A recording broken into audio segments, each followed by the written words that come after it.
যে আল্লাহ রসুল আমি বাড়ি যাব, আমাকে বাড়ি যেতে অনুমতি দেন, আমি নতুন বিবাহ করেছি।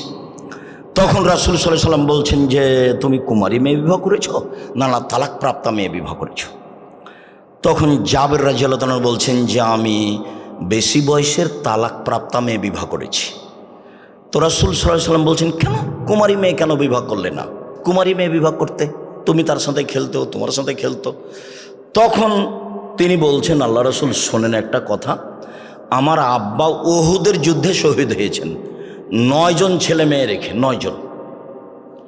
আমার আব্বা উহুদের যুদ্ধে শহীদ হয়েছেন 9 জন ছেলে মেয়ে রেখে। কতজন? 9 জন। আমার 9 জন বোন আছে। আক্রাহুয়ান আতাজাওয়াজা মিসলাহুন না, তাদের মতো কম বয়সের মেয়েকে আমি বিবাহ করা পছন্দ করিনি 4টা কারণে। আমি বেশি বয়সের মেয়ে বিবাহ করেছি 4টা কারণে। আমি কম বয়সের মেয়েকে বিবাহ করা পছন্দ করিনি 4টা কারণে। এক, লিতুয়াল্লিমা হুন্না, আমার স্ত্রী যেন আমার বোনদেরকে বিদ্যা শেখাতে পারে, এই জন্য আমি বেশি বয়সের মেয়ে বিবাহ করেছি। 2, তুয়াদ্দেবা হুন্না, আমার স্ত্রী যেন আমার বোনদেরকে শিষ্টাচার শেখাতে পারে, শিষ্টাচার। তো আপনার মেয়ে ভ্যানিটি ব্যাগ ঘাড়ে নিয়ে আঁটো বোরকা পরে কাঞ্চন বাজারে চলে যাচ্ছে, এটা শিষ্টাচার? এটা শিষ্টাচার নাকি? ওই বলুক। আপনি এসার সালাত আদায় করে গিয়ে দোকানে বসে থাকছেন, ল্যাংটা মেয়ে নাচতে আপনি ভাবে চেয়ে আছেন, আপনি ভালো মানুষ? কেউ যদি আপনাকে বলে যে আপনি কুকুরের চেয়ে খারাপ, তো আপনি কি বলবেন? হ্যাঁ তুই বলছিস কেন? আমি তো ভালো মানুষ, বলেন তো দেখি যে আমি তো ভালো মানুষ। ল্যাংটা মেয়ে নাচছে আর আপনি বলছেন আমি ভালো মানুষ, আপনি তো চুপটি হয়ে যাবেন। আপনি ভালো মানুষ বলবেন কি দিয়ে? আপনার মেয়ে একটা আঁটো বোরকা পরে চলে যাচ্ছে কাঞ্চন বাজারে বাজার করতে, ওর বাপ মরে গেছে, ওর শ্বশুর মরে গেছে, ওর দেবর মরে গেছে, ওর ভাসুর মরে গেছে, ওর বোনের ছেলে মরে গেছে, ওর ভাইয়ের ছেলে মরে গেছে, দেশ মেরে খেয়েছে, ও বাজারে গেলে কেন? যাবে কেন? যাবে কেন? কোন শরমে যাবে? কোন লজ্জায় যাবে? যায় কেন? বাজার কেন তার স্বভাব? কেন যাবে বাজারে? আহাবুল বেলাদে মাসাজিদুহা গজল বেলাদে আসওয়াকুহা, সবচেয়ে ভালো জায়গা মসজিদ, সবচেয়ে খারাপ জায়গা বাজার। তো আপনার বউ বাজারে যায় কেন? আপনার মেয়ে বাজারে যায় কেন? ওর মা ভালো নয় সেই জন্য, ওর মাই খারাপ। ওর মা তাকে শিষ্টাচার শিখাতে পারেনি। শিষ্টাচার কাকে বলে? নখ বড় আছে এটাই কি শিষ্টাচার? নখে নীল পালিশ আছে এটাই কি শিষ্টাচার? ঘাড়ে ভ্যানিটি ব্যাগ আছে এটাই কি শিষ্টাচার? দিন রাত লম্বা মোবাইল টিপে, বড় মোবাইল টিপে ল্যাংটা মেয়ে দেখছে আপনার মেয়ে, এটাই কি শিষ্টাচার? আপনি বসে দোকানে গল্প করছেন, এটাই কি শিষ্টাচার? দোকানে বসে বসে কে কত ভোট পেল, কে কি পেল, দিন রাত মানুষের বদনাম করছেন, সেটাই কি শিষ্টাচার? এটা হলো, এরই নাম পশু প্রাণী। বুঝেও বুঝে না ওরা, অন্তর আছে বুঝে না, দেখেও দেখে না ওরা, চক্ষু আছে দেখে না, শোনেও শোনে না ওরা, কান আছে শোনে না। উলাইকা কালানাম, তারা পশু প্রাণীর মতো, তারা গরু ছাগলের মতো, তারা কুকুর শিরীলের মতো, ভালো মজাল বরং তার চেয়ে খারাপ। এরাই গরু ছাগলের মতো, এরাই কুকুর শিরীলের মতো, এরাই পশু প্রাণীর মতো। এই মহিলাই পশু প্রাণীর মতো, এই মেয়েটা এবং এর মা দুইজনই পশু প্রাণীর মতো, গরু ছাগলের মতো। এই ছেলে, আমি যদি প্রমাণ করতে না পারি জাতির সামনে বক্তব্য দেব না। 90 সাল থেকে আছি মাঠে একই ভাষায়। কতদিন থেকে? 90 সাল থেকে। কতদিন চলছে? 36 বছর একই ভাষাতে আছে, ভাষাও পরিবর্তন হয়নি। নতুন কোনো বক্তব্য আমি জানি না, কোনো কলা কৌশল জানি না, এভাবেই আছে। ভালো হন। আমার 16 বছর ছাত্র জীবন, 88 আগস্টের 20 তারিখ রোজ বুধবার বিকেল 3টে থেকে শিক্ষক। 88 আগস্টের 20 তারিখ রোজ বুধবার বিকেল 3টে থেকে শিক্ষক। 88 আগস্টের 20 তারিখ রোজ বুধবার থেকে এখন পর্যন্ত আমি কোনোদিন দোকানে বসিনি। আমি মরে গেছি? কোনোদিন বসিনি। কোনোদিন চায়ের স্টলে বসে চা খায়নি। তো মরে গেছি নাকি? মেজা আছে তো। ভ্যানিটি ব্যাগ তো দূরের কথা, আমরা তো বাজারেই যাই না। আমাদের বাড়ি মানুষজন বাজারে ওভাবে যায় না। আমাদের মহিলারা বাজারও তো ভাবাই যাবে না। ইন্না লিল্লাহি ওয়া ইন্না ইলাইহি রাজিউন। তা আমরা তো বেঁচে আছি দুনিয়াতে, মরে গেছি নাকি? আপনার স্ত্রীর আপনি মরে গেছেন কেন? আপনি শক্ত হয়ে যান, সুন্দর হন, রাসূলের নীতিতে বসবাস করেন, সুন্দর শিষ্টাচার শিখাবে। 3, আমার বোনদেরকে সাজগোজ করে পরিপাটি করে রাখবে। 4, আমার বোনদেরকে পাহারা দিবে। তাহলে ক্ষতি হয়েছে আপনার স্ত্রীর কারণে। আপনার স্ত্রী আপনার ছেলে মেয়েকে 1, বিদ্যা শিখাবে, 2, শিষ্টাচার শিখাবে, 3, সাজগোজ করে পরিপাটি করে রাখবে, 4, পাহারা দিবে। দেয় না কেন? দেয় না কেন? ইবাদতের জগতে সবচেয়ে দামি গুরুত্বপূর্ণ ইবাদত সিয়াম। সিয়ামের বিনিময়ে সরাসরি জান্নাত। সিয়াম পালন করে 2-4-10 নেকি হয় না। বাচ্চা, ওই বাচ্চাটা পাশ থেকে উঠে চলে গেল, আপনি খেয়াল করছেন না কেন? ও তো কথা বুঝে না, কিন্তু আপনাকে ধরে আটকে রাখতে হবে, নাহলে পরিবেশ নষ্ট হবে। অল্প কিছুক্ষণ সিয়াম পালন করে নেকি হয় না, 2-4-5 নেকি পান না। সিয়ামের বিনিময় সরাসরি জান্নাত। অন্য কাজে নেকি পাওয়া যায়। 10 টাকা দান করলাম, ফকিরকে ভিক্ষা দিলাম, 10 নেকি। আল্লাহ বলছেন ফেরেশতাকে, আল্লাহ বলেন এই নেকি লিখো লিখো লিখো লিখো, বাড়াও বাড়াও বাড়াও বাড়াও, 10 700 লিখো, আরও বাড়াও আরও বাড়াও। সিয়াম এরকম নেকি নয়। কেউ যদি জানাজায় যায়, 1 ওহুদ পাহাড়ের সমান নেকি। মাটি দেওয়া পর্যন্ত থাকলে 2 ওহুদ পাহাড়ের সমান নেকি। এটা আবার কি? 1 ওহুদ পাহাড় হলো 4 কিলোমিটার প্রশস্ত, 8 কিলোমিটার লম্বা। নিচে কত কিলো আছে কেউ জানে না। তাহলে জানাজাতে গেলেই 1 ওহুদ, তাহলে একটা পরিমাণ হলো, তাহলে একটা কি হলো? পরিমাণ হলো। জানাজাতে নেকি পাওয়া যায়, কিন্তু সিয়াম এরকম নয়। দেখেন, আবু সাঈদ খুদরি রাদিয়াল্লাহু তাআলা আনহু বলেন, রাসূল সাল্লাল্লাহু আলাইহি সাল্লাম বলেছেন, মান সামা ইয়াওমান ফি সাবিলিল্লাহ বা'দাল্লাহু জাওয়ানি নারি সাবিনা খারিফা। কেউ যদি আল্লাহকে সন্তুষ্ট করার জন্য একদিন সিয়াম থাকে, তাহলে আল্লাহ তাকে জাহান্নাম থেকে 70 বছরের পথ দূরে সরিয়ে দেন। 2, আমর ইবনে আব্বাস রাদিয়াল্লাহু তাআলা আনহু বলেন, রাসূল সাল্লাল্লাহু আলাইহি সাল্লাম বলেছেন, মান সামা ইয়াওমান ফি সাবিলিল্লাহ। কেউ যদি আল্লাহকে সন্তুষ্ট করার জন্য একদিন সিয়াম থাকে, বুইদাত মিনহুন নার মাসিরাতা মিয়াতে আম, তাহলে জাহান্নামকে তার থেকে আল্লাহ 100 বছরের পথ দূরে সরিয়ে দেন। 3, ওমামা বাহিলি রাদিয়াল্লাহু তাআলা আনহু বলেন, রাসূল সাল্লাল্লাহু আলাইহি সাল্লাম বলেছেন, মান সামা ইয়াওমান ফি সাবিলিল্লাহ। কেউ যদি আল্লাহকে সন্তুষ্ট করার জন্য একদিন সিয়াম থাকে, জাআলাল্লাহু বাইনাহু ওয়া বাইনা নারি খান্দাক কামা বাইনাস সামাই ওয়াল আরজ, তার মাঝে আর জাহান্নামের মাঝে আল্লাহ একটা গর্ত এই দয়া করে কথা বলবেন না, আপনার খুব জরুরি, এটা আমি বুঝছি, কিন্তু দয়া করে এখন বলিয়েন না। আমি আপনাকে সম্মান করতে চাই, ভালো হবে আপনি আমাকে সম্মান দেওয়ার মতো সুযোগ দেন, আমি খুশি হব। যতই ক্ষতি হোক কথা বলবেন না, যা হবে হবে।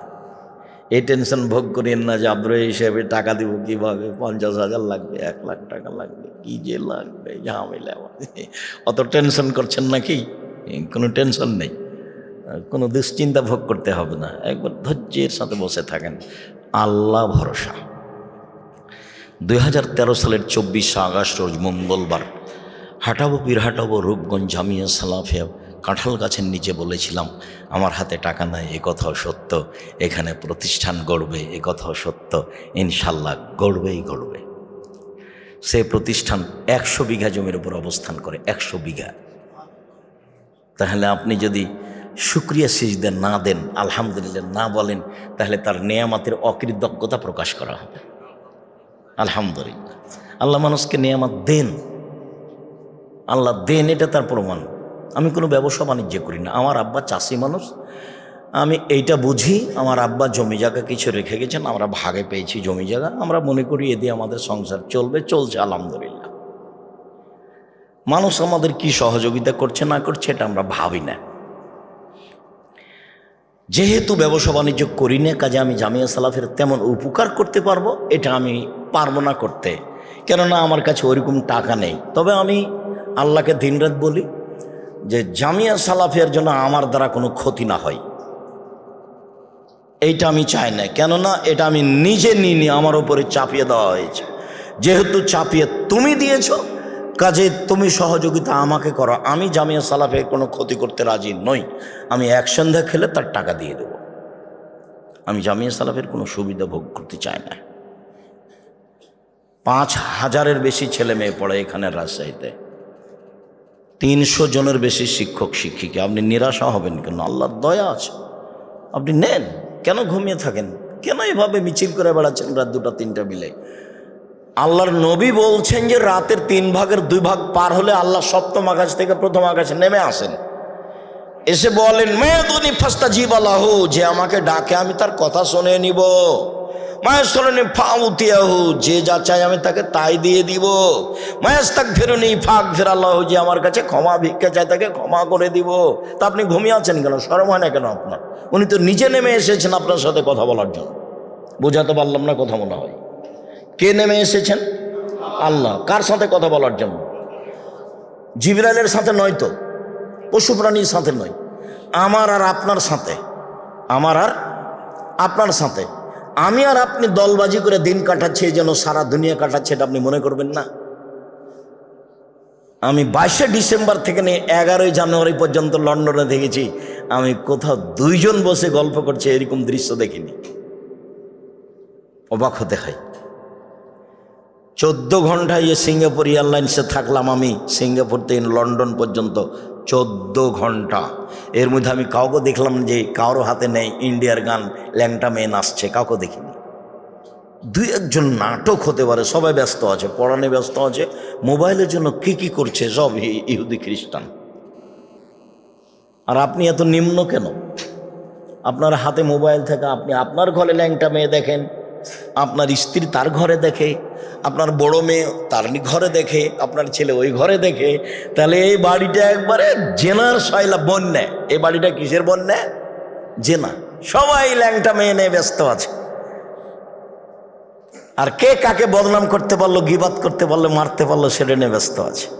ছি ছি ছি ছি ছি ছি ছি, নাউযুবিল্লাহি মিন যালিক, লা হাওলা ওয়ালা কুওয়াতা ইল্লা বিল্লাহ। নিরাশা কেন?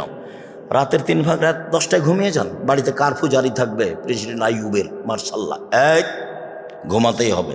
চাঁপানমজের ভাষায় তুই তো ঘুমাবি, তোর বাপকে ঘুমাতে হবে। এশার সালাতের পর পড়া ব্যতীত কেউ বাড়িতে জেগে থাকতে পাবে না।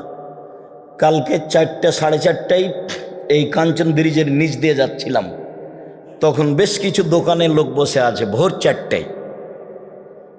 জবাব আমি দিব? আপনি দেন। গত রাতের কথা বলছি, কুমিল্লা থেকে আসছিলাম, ভোর 4টায় পার হচ্ছে। জবাব আমি দিব কেন? আপনি দেন। ও কি হিন্দুর ছেলে?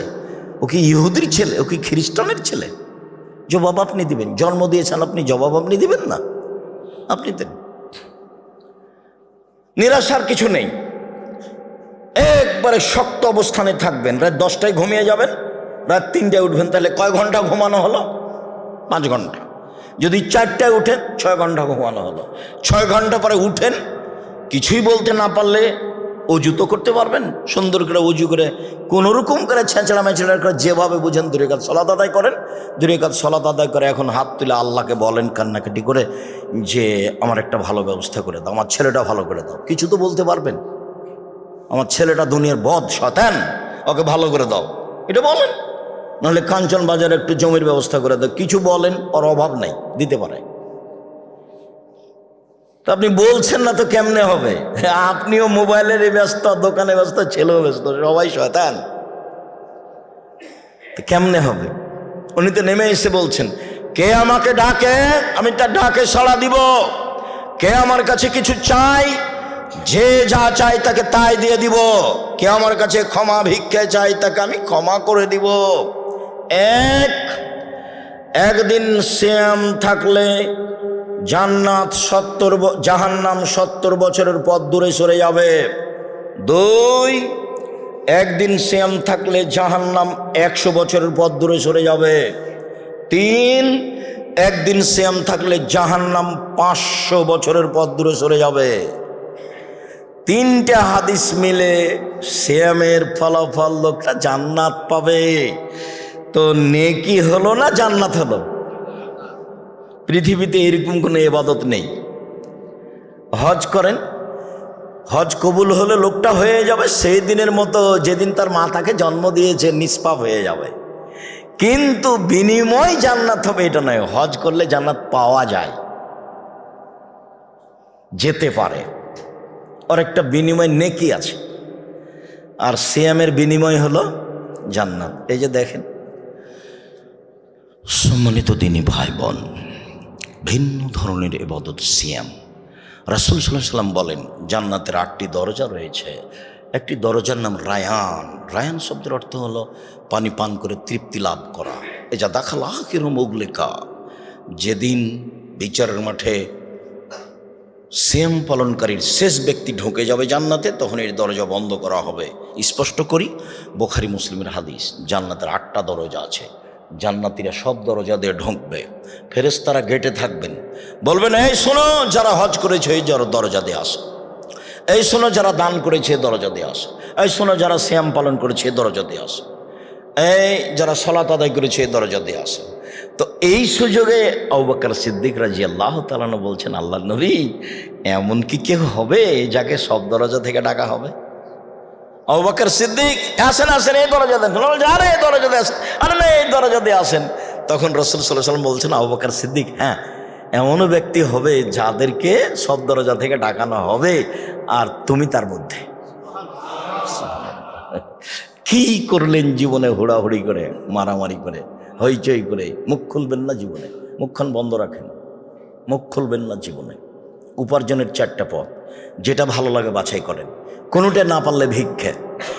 জুয়ার চুরি নেই, দাগাবাজি নেই, ধোকাবাজি নেই, চাঁদাবাজি নেই, মারামারি নেই, দল নেই, কিচ্ছু নেই।